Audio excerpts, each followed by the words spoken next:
At the very edge of the 2nd century BC, Rome convulsed under its own weight.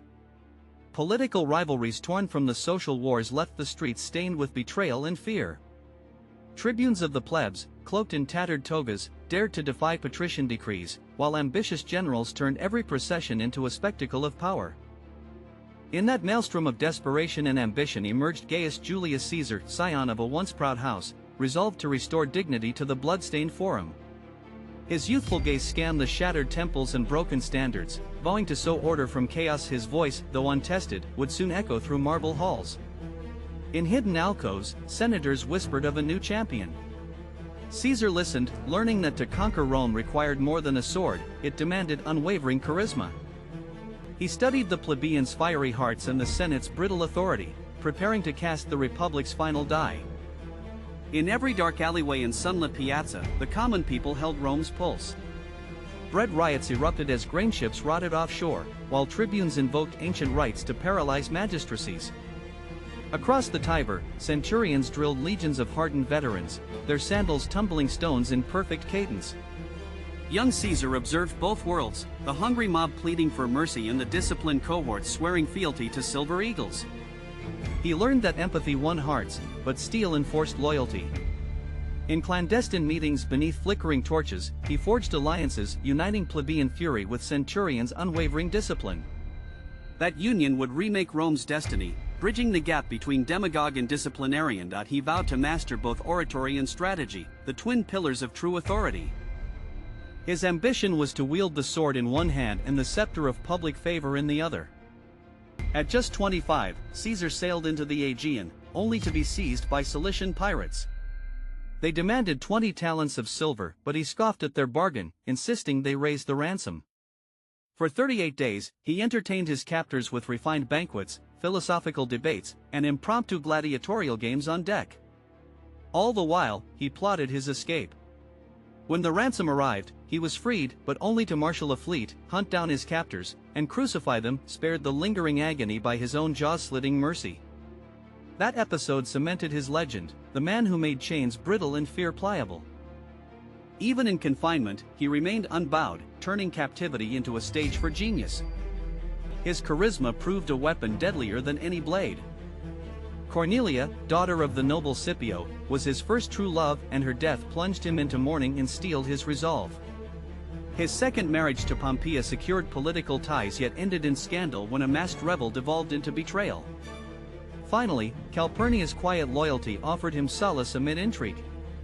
Alongside these bonds, allies like Marcus Antonius stood by his side, sometimes as confidant over wine, sometimes as commander in battle. Each relationship taught Caesar the delicate art of partnership, balancing affection with strategy, intimacy with suspicion. He learned that personal alliances could shape empires or topple them. Loyalty, once earned, became a shield heavier than any armor.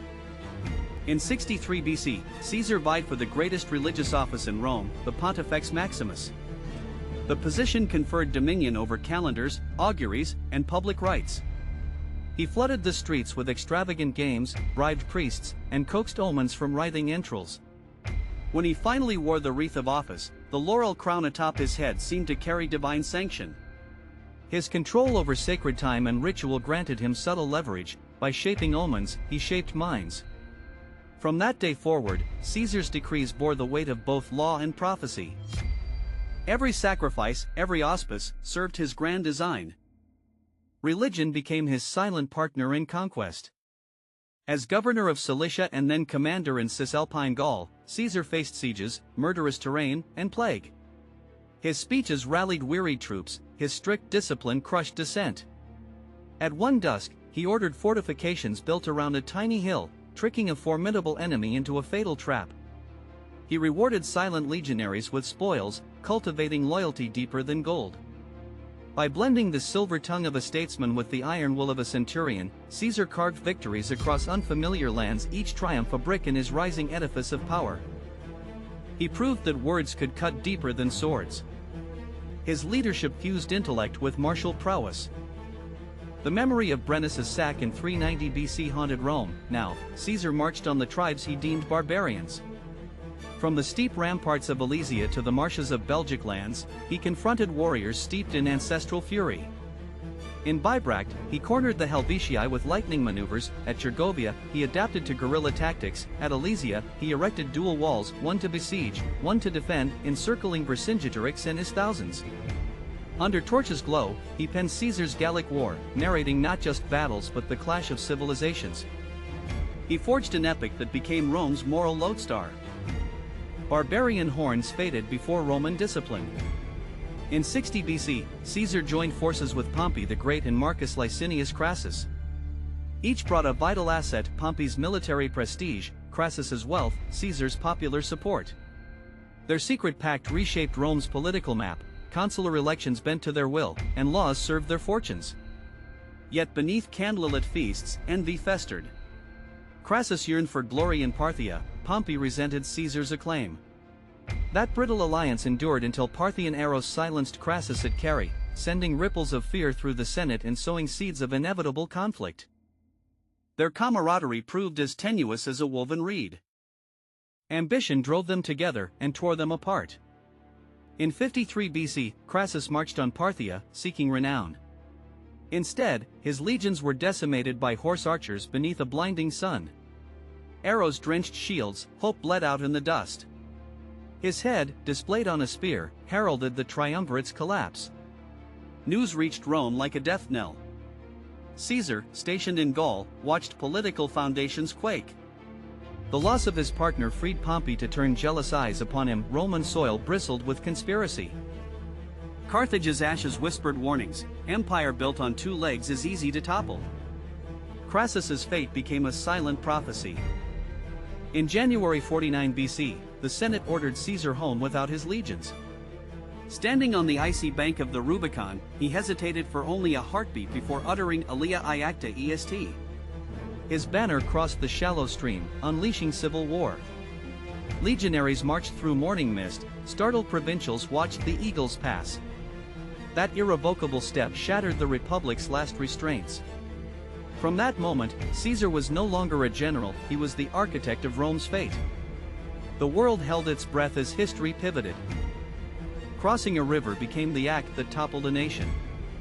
At Pharsalus in 48 BC, Caesar faced Pompey's numerically superior forces. With cunning entrenchments and disciplined cohorts, he struck the fatal blow. Pompey fled, only to meet his end in Egypt.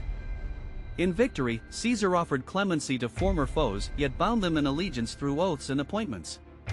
The Senate recoiled as he traded magnanimity for control, replacing aged opponents with loyalists. Through mercy and political theater, he shaped power more enduring than any sword stroke. Leniency became a tool as sharp as justice. He mastered the paradox of conqueror and clemency. In 44 BC, Caesar was named dictator for life. He reformed the calendar, overhauled tax codes, and rewrote city charters. Public festivals dazzled the masses, while senators were coerced into silence. Statues of him sprang up in every forum, coins bore his portrait. Beneath the velvet glow of laurels, he wielded absolute power, an emperor cloaked in republican trappings. His hand was silk-gloved but iron-fisted, reshaping Rome to mirror his singular vision. Every law, every festival bent before his will. He fused the grandeur of kingship with the guise of tradition. Marcus Junius Brutus, once cherished as a surrogate son, grew wary of Caesar's sweeping reforms. Aristocrats whispered that tyranny lurked behind benevolent gestures. On the Ides of March, 44 BC, Brutus joined conspirators in the theater of Pompey. As Caesar entered, 23 blades found his flesh, each thrust a dark hymn of freedom. His final words, "Et tu, Brute?" echoed through centuries as the cry of a betrayed father. Rome trembled at the corpse of its would-be savior. Friendship shattered on marble steps red with ambition. An assassination etched the end of one era and the dawn of another.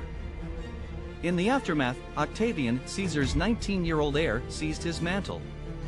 Aligning with Mark Antony, he avenged the murder at Philippi and crushed rivals at Actium in 31 BC.